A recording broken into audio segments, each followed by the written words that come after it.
నమస్తే అన్న, అందరికీ నమస్కారం. ప్రస్తుతం ఇరాన్ దేశం కువైట్ మరియు గల్ఫ్ దేశాల మీద దాడులు చేసిన విషయం అందరికీ తెలిసిందే. ప్రస్తుతం దీనికి సంబంధించి మనం చూసుకుంటే ఇరాన్ విదేశాంగ మంత్రి అబ్బాస్ అరాక్చి గారు మనం చూసుకుంటే ఒమన్, సౌదీ అరేబియా, ఇతర గల్ఫ్ దేశాలలో అయితే పర్యటిస్తూ ఉన్నారు. ప్రస్తుతానికి 2 దేశాలలో అయితే పర్యటించడం జరిగింది. రాబోయే రోజుల్లో కువైటు, యుఏఈ అలాగే ఇతర దేశాలలో పర్యటించే అవకాశం ఉంది. వివరాల్లోకి వెళితే ఒమన్ విదేశాంగ మంత్రితో జరిగిన సమావేశంలో నేను హార్ముజ్ జలసంధికి సంబంధించి ఇరాన్ విదేశాంగ మంత్రితో ఫలవంతమైన చర్చలు జరిపానని చెప్పి ఒమన్ విదేశాంగ మంత్రి ప్రకటించారు.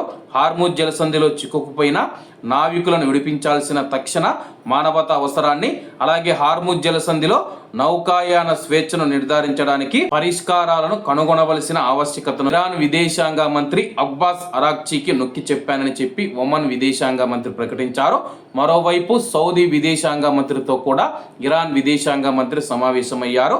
అలాగే ప్రస్తుత దౌత్య మార్గాల గురించి ఇరువురు చర్చించారు. యుద్ధాన్ని ముగించి ఉద్రిక్తతలను తగ్గించేందుకు ఇరాన్ అనుసరిస్తూ ఉన్న దౌత్య మార్గం గురించి ఇరాన్ విదేశాంగ మంత్రి సౌదీ విదేశాంగ మంత్రికి అయితే వివరించడం జరిగిందనమాట.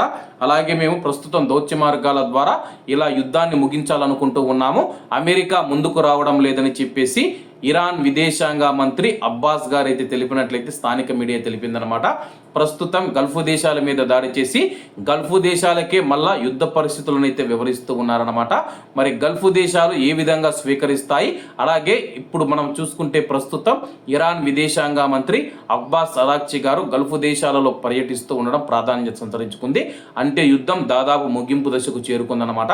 ఒకవేళ ఇరాన్ యుద్ధం కొనసాగించాలంటే కానీ గల్ఫ్ దేశాలతో సమావేశాలు నిర్వహించి మీటింగులు, చర్చలు జరపదని చెప్పేసి నిపుణులు తెలుపుతూ ఉన్నారు. కాబట్టి అందరూ బాగుండాలి, అందులో మనం ఉండాలి. అందరికీ నమస్తే అన్న, జై హింద్.